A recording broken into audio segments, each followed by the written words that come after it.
BRS के senior कायद व साबिक वजीर हरीश राव ने सीतारामा प्रोजेक्ट का सेहरा खुद के सर लेने कांग्रेस कायदीन के दावों पर तनकीद करते हुए कहा कि तेलंगाना के इस अहम प्रोजेक्ट का आगाज बीआरएस के दौर में किया गया था। 15 अगस्त को इस प्रोजेक्ट के इफ्तिताह से पहले कांग्रेस के कायदीन अंदरून 7 माह इस प्रोजेक्ट को मुकम्मल करने का दावा करते हुए अवाम को गुमराह करने का काम कर रहे हैं। उन्होंने कहा कि वुज़रा अब इस प्रोजेक्ट का सेहरा खुद के सर ले रहे हैं। उन्होंने निशानदेही करते हुए कहा कि इस प्रोजेक्ट के इब्तदाई मरहले के दौरान इसको रोकने के लिए कांग्रेस ने कई मुकदमात दायर किए थे, ताहम उस वक्त की बीआरएस हुकूमत ने तमाम रुकावटों को पार किया और इस प्रोजेक्ट को मुकम्मल किया। आज कांग्रेस के कायदीन सिर्फ रिबन काटते हुए ये जाहिर करने की कोशिश कर रहे हैं कि उन्होंने इस प्रोजेक्ट की तामीर की है।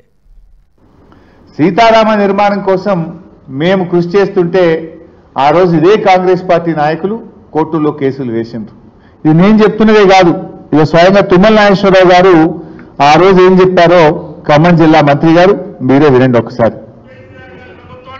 నాకు ఈ జిల్లాని సంపూర్ణంగా మిగిలిపోయినటువంటి బృహత్తర కార్యక్రమాలు పూర్తి చేసే అవకాశం మళ్ళీ కేసీఆర్ గారు నాకు ఇచ్చారు। అందుకనే ఈ జిల్లాలో మిగిలిపోయినటువంటి సాగునీటి పథకం, నేను కలలుగన్నటువంటి పథకం, ఈనాడు ముఖ్యమంత్రి గారి చేతులకు మీదుగా శంకుస్థాపన చేసినటువంటి ఈ జిల్లా జీవనాడి, ఈ జిల్లా ప్రజల చిరకాల వాంఛ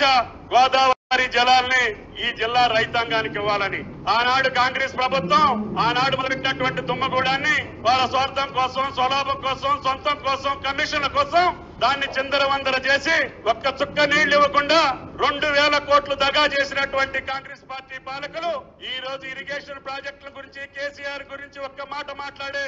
నైతిక హక్కు లేదు అని చెప్పి అసలు నేను కదా నీటిపారుదల మంత్రి అని నిన్న ఇంకో మంత్రి గారు పోయి ఆయన కట్టుకొత్తి